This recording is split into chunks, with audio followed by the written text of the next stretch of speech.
Bom dia, boa tarde, boa noite, tudo bem? Seja bem-vindo, seja bem-vinda ao canal Imparável no YouTube e também ao Imparável Cast no Spotify. Na conversa desta semana, você vai conhecer a história inspiradora de Fábio Damascena Monteiro de Carvalho, um jovem de 29 anos que provou que determinação e foco podem transformar vidas.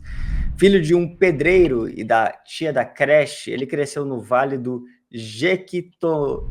Você me perdoe, Fábio, porque eu não sou muito bom de pronunciar esses nomes difíceis aqui, mas Jequitinhonha, em Mata Verde, Minas Gerais, um pequeno município em uma região bastante humilde. Ainda assim, ele nunca se acomodou diante das dificuldades. Aos 17 anos, Fábio saiu de casa com o sonho de cursar direito, mas sabia que isso só seria possível com uma bolsa de estudos. Depois de um início em uma faculdade particular com bolsa de 50% e o apoio do FIES para complementar, conseguiu transferência para uma universidade pública. Mesmo assim, o desafio de se manter longe de casa foi imenso. Ele equilibrava o tempo entre faculdade, trabalho e cursos preparatórios aos fins de semana. Após se formar, percebeu que a advocacia tradicional não era seu lugar. Decidiu voltar para a casa dos pais e encarar o que para muitos seria um retrocesso. Foi ali que ele deu o passo mais importante, focar nos estudos para concursos.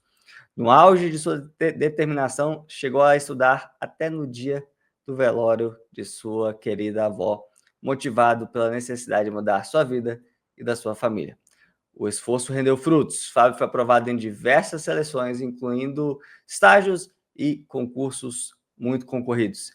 O momento mais marcante foi sua aprovação em primeiro lugar para oficial do Ministério Público de Minas Gerais, na cidade de Jacinto. Mais tarde, ele trocaria esse cargo pelo de analista judiciário no Tribunal de Justiça da Bahia, onde hoje vive com estabilidade, qualidade de vida e realização de seus sonhos. Prepare-se para escutar mais uma história de um aluno GRAN muito emocionante que vai te inspirar a nunca desistir. Fábio, seja muito bem-vindo. Muito obrigado pelo seu tempo e por estar aqui conosco hoje. Boa noite, Gabriel. Eu que agradeço a oportunidade de aparecer aqui no seu canal. Durante os estudos, eu sempre assisti os vídeos de pessoas contando sobre suas trajetórias e eu tinha vontade, né, de aparecer aqui algum dia. Então, estar aqui hoje também é a realização do sonho. Muito obrigado. Fábio, você nasceu em Mata Verde, uma cidade, um município, né, pequeno ali em Minas Gerais. Como é que foi sua infância? E que sonhos, que pretensões você tinha naquela época? Essa pergunta é bastante interessante, Gabriel, porque naquelas condições que a gente tinha ali, hoje, adulto, que eu vou perceber que a gente não tinha muitos sonhos. Eu tive uma infância bem tranquila, de qualquer criança do interior, de brincar na rua, etc. Mas eu sempre fui um bom aluno. Mas eu não tinha essa expectativa do que você quer ser quando crescer. Só depois do ensino médio que eu vim ter essa percepção, né, do que escolher, porque ficar ali, eu tinha dois caminhos: ou trabalhar como contratado para a prefeitura, ganhando um salário mínimo, ou trabalhar em algum caixa de supermercado, que era o que a cidade oferecia. Mas eu percebi que aquilo era pouco para mim, né? Eu queria mais, e por isso que eu decidi sair de casa aos 17 anos para cursar Direito. Você tinha uma vida bastante humilde, estudou escola pública, como é que era a situação financeira familiar? Estudei em escola pública, eu tenho 7 irmãos, e meus pais eles eram assalariados. Meu pai era pedreiro da prefeitura, e minha mãe falou que ela era tia da creche, que ela era merendeira da creche, e todo mundo chamava ela de tia, né? Até hoje, as crianças que estudavam lá, né, chamavam ela de tia Inês. Então, a nossa realidade era aquela: meu pai com salário mínimo, minha mãe com salário mínimo para dar conta de 7 filhos.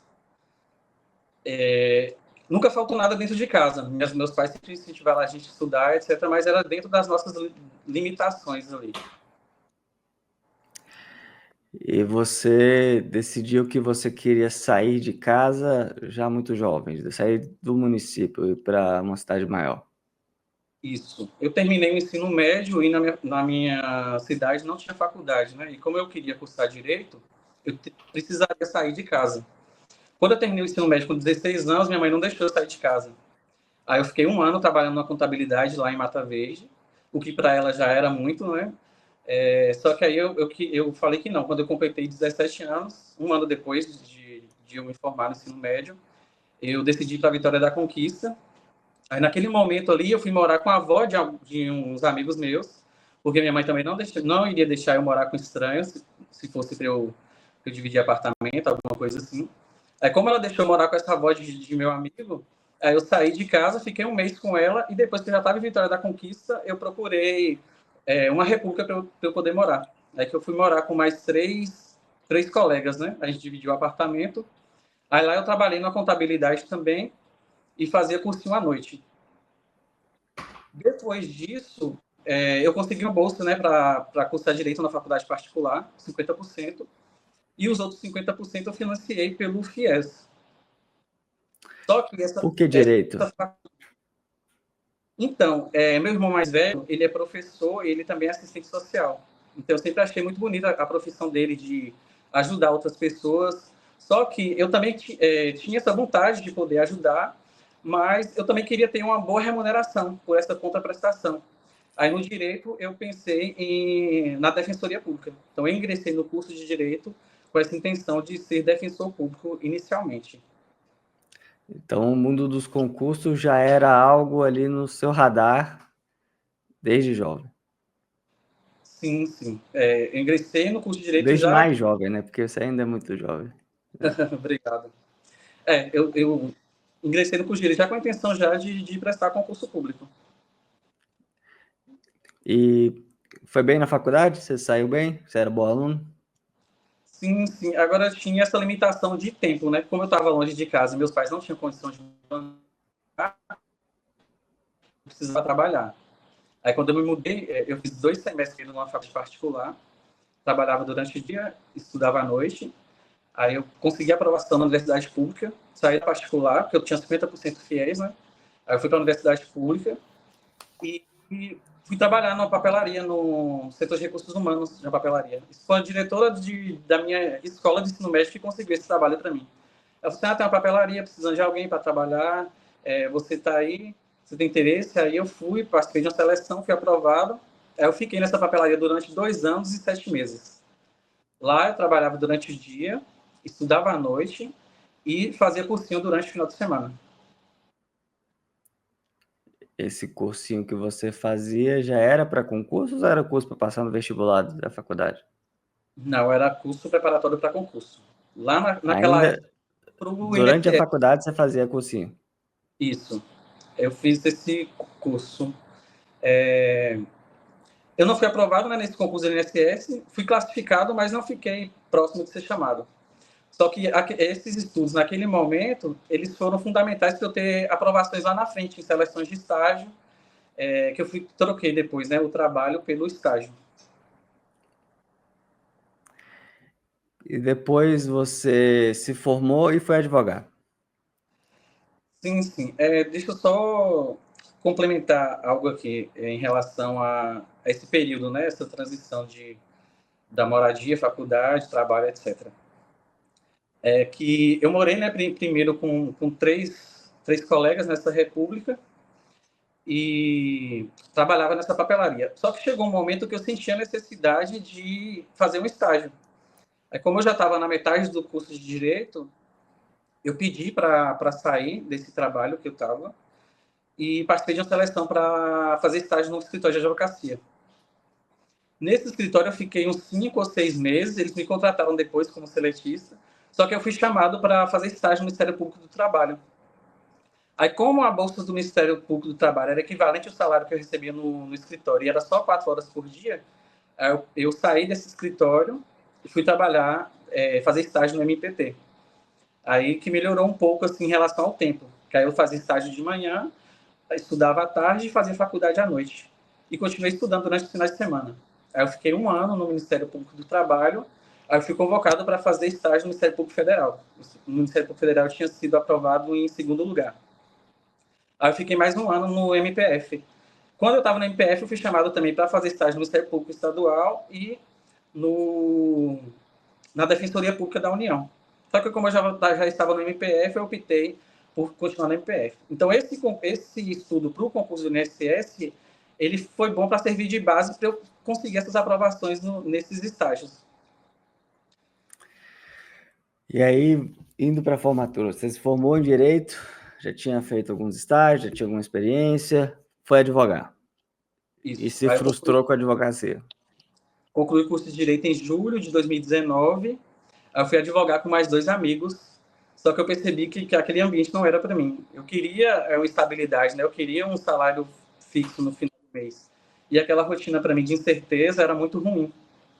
Aí eu fiquei de julho até outubro de 2019 com esses colegas no escritório. Aí eu conversei com meus pais, falei, não, eu vou voltar para casa e vou estudar para concurso. Então, para muitos pode parecer um retrocesso, né? Uma pessoa fica longe de casa 6 anos, faz um sacrifício todo para poder estudar, estudava de madrugada, etc., e depois volta para casa sem uma perspectiva, né? Só com a perspectiva de estudo mesmo. Eu, inclusive, senti até um pouco de pressão pelos meus pais durante um tempo, mas eu sabia que aquilo iria me trazer frutos mais à frente. Aí em casa eu tive mais tempo para estudar, estudava de manhã, à tarde, à noite, numa rotina cansativa. Só que eu não parei. Durante esse período, surgiu uma seleção de estágio para fazer estágio de pós-graduação no Ministério Público Estadual, numa cidade próxima de onde eu morava, né, em Mata Verde, na cidade de Almenara. Aí eu vi que ali era uma oportunidade para eu sair de casa, que eu já estava sofrendo essa pressão. Uma pressão... era uma pressão assim, que eu sabia que eu não julgava, sabe? Eu tinha noção daquela pressão, mas eu não julgava.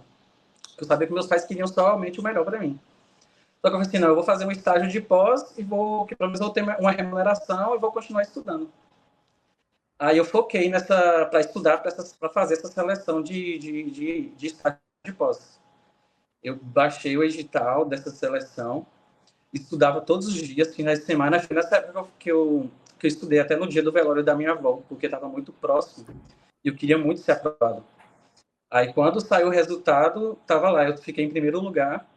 O promotor me ligou, perguntou se eu tinha interesse, eu disse que sim. Aí que eu saí de casa novamente e fui morar com um colega em Almenara.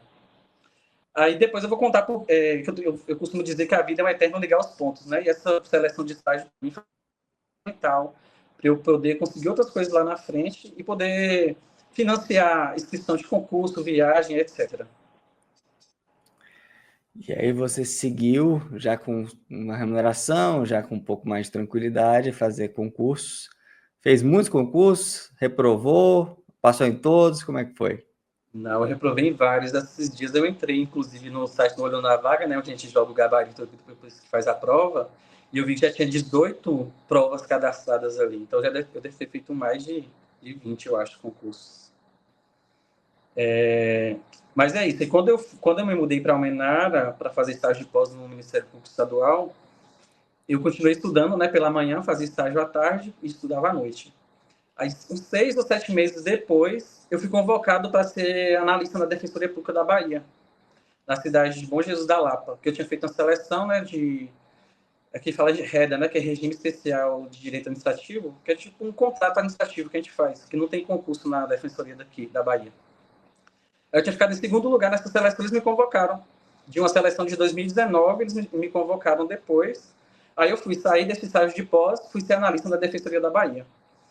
Um ano depois que eu estava lá em Bom Jesus da Lapa, como analista da Defensoria, meu ex-chefe do Ministério Público, onde eu tinha feito o estágio de pós, ele me ligou e falou assim, surgiu uma vaga de assessor aqui na promotoria de Jacinto.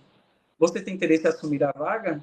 Aí, como eu estava distante de casa e essa era a oportunidade de eu voltar mais para perto e com a remuneração melhor, aí eu decidi voltar para Jacinto. Eu fiquei um ano na Defensoria, voltei de novo para o MP, mas dessa vez como assessor, com remuneração melhor, só que com um cargo em comissão, que não tinha estabilidade. Aí, como esse cargo não me dava estabilidade, eu continuei estudando para concurso, e foi aí que eu consegui a aprovação, em primeiro lugar, para oficial da promotoria de Jacinto, que era a promotoria que eu estava como assessor à época. Como é que você estudava nessa nova fase aí na casa dos seus pais? Como é que o GRAN fez parte dessa jornada? Então, eu costumo dizer que eu tive fases de estudo, né? Às vezes eu estudava muito. No início eu estudava fazendo resumo. Eu gostava de fazer resumo, só que e assistir videoaula também. Só que eu percebi que eu perdia muito tempo fazendo esses resumos, até porque eu não revisitava esses resumos depois. E na videoaula também. Aí eu foquei só na leitura e na marcação de PDF. E com o tempo a gente vai pegando feeling, né, do que cai nas provas. A gente costuma focar na lei seca, na resolução de questões. E foi assim que eu fiz. Só que eu fiquei muito naquele concurseiro de pulando de edital em edital. Só estudava em pós-edital e acabei não seguindo um estudo muito linear, assim. Só que eu costumo falar que o estudo, nenhum estudo ele é perdido, né? Então, essa bagagem, mesmo pulando de edital a edital, fez com que eu conseguisse as aprovações depois, posteriormente. Aí, quando eu estava no Ministério Público, como assessor e fui aprovado para oficial, a minha chefe lá, a promotora que estava lá na época, perguntou, mas você vai abrir mão do cargo de assessor para ser oficial? Aí foi quando eu precisei falar com ela que eu estava dando um passo atrás no sentido de abrir mão de um cargo que me pagava mais em prol desse cargo que me daria uma estabilidade e me daria uma carga horária menor de trabalho, porque eu ia trabalhar de meio-dia às 7, e como assessor eu trabalhava das 8 às 18. Então, esse cargo de oficial me daria estabilidade, que era um cargo efetivo, e me daria mais tempo para eu poder continuar estudando. E assim eu fiz. Aí, depois de já aprovado para oficial, eu fiquei estudando e fui aprovado para técnico do Ministério Público da Bahia. Fui nomeado, mas eu pedi final de fila, porque era para vir aqui para Porto Seguro. Só que como eu já tinha sido aprovado também para analista, eu ia para cá, para Porto Seguro, analista do Tribunal de Justiça da Bahia, eu decidi não vir e esperar a nomeação para assumir o cargo aqui de analista do TJBA. Fábio, você foi aprovado em muitos concursos, hoje ganha bem, tem estabilidade. Você está feliz, está realizado? Estou muito feliz e realizado, só que eu continuo estudando também, né? Inclusive, eu falava que eu só daria essa entrevista para... Eu pensava, né, em dar essa entrevista para você quando eu atingisse o meu cargo fim. A gente costuma falar, né, que o cargo de analista é um cargo meio e a gente quer um cargo fim. Mas eu percebi que a gente tem que valorizar também toda e qualquer conquista. Então, se eu fui aprovado nesses concursos e eu consegui, eu queria também inspirar outras pessoas a também continuar estudando. Então, eu fiz várias provas, estudei de várias formas. E, então, essas conquistas também podem servir de motivação, não necessariamente quando eu atingir o cargo fim. Quem sabe, quando eu não atingir esse cargo fim, eu não volte aqui para contar, né, de novo. E, Fábio, qual conselho você daria para quem está nos acompanhando hoje? Possivelmente alguém de um pequeno município como você, ou de uma região mais restrita financeiramente, ou de um contexto de muita dificuldade. Qual conselho você daria para essa pessoa não desistir, imparável nesta jornada de estudos, dedicação, principalmente quem pensa aqui em concursos públicos? O conselho que eu dou é o próprio nome do canal, né? Não parar, porque assim, concurso público é uma fila. Várias vezes eu pensei em desistir, se eu disser que eu não pensei, eu pensei sim. Mas eu sabia que nessa fila a minha hora chegaria. Eu tinha certeza que se eu continuasse estudando ali, persistindo, mesmo com toda aquela dificuldade, limitação de tempo, limitação financeira, etc., eu sabia que lá na frente valeria a pena. Hoje, por exemplo, eu estou muito feliz porque eu trabalho num cargo com carga horária de 6 horas por dia, então eu tenho minha manhã livre para poder ir para a academia tranquilo, fazer um café da manhã tranquilo, poder continuar estudando. Hoje eu tenho um bom celular, tenho um carro. Na época da graduação, às vezes eu precisava pegar 6 ônibus por dia nessa rotina de trabalho, estágio, casa, etc. Então, assim, o concurso público me proporcionou essas coisas, me proporcionou ter um plano de saúde. Então, hoje, olhando as coisas que eu tenho, que o concurso público me proporcionou, eu vejo o quanto vale a pena aquele esforço lá atrás. Inclusive, quando eu viajo para passear, é até estranho, porque eu sempre viajava para fazer prova. Então, é muito estranho quando você vai para um lugar para passear, para turistar, etc., e não é para fazer prova, mas a gente se sente realizado. Você consegue ajudar seus pais? Consegue dar uma condição melhor para eles hoje? Sim, sim, eu ajudo meu irmão a pagar, né, os medicamentos da minha mãe. Sempre que eu vou visitá-los, eu passo no mercado, levo uma feira, alguma coisa assim. Meus irmãos também, quando precisam de algum auxílio, eles me mandam mensagem. Então, tudo isso é gratificante e é por isso que eu continuo estudando, né, por eles e por causa deles. Fábio, muito obrigado pela entrevista, pela conversa. Parabéns pela história. Você é um exemplo aqui para todos nós. Eu que agradeço, Gabriel, e até breve. Muito obrigado a você que nos acompanha aqui no canal. Pedimos que deixe seu like, deixe seu comentário. Ative as notificações, clique aí no sininho para receber primeira mão todos os conteúdos que lançamos por aqui semanalmente há mais de 6 anos. Toda quinta-feira, às 19 horas, uma nova entrevista imparável para você. Até a próxima. Fique com Deus. Tchau, tchau.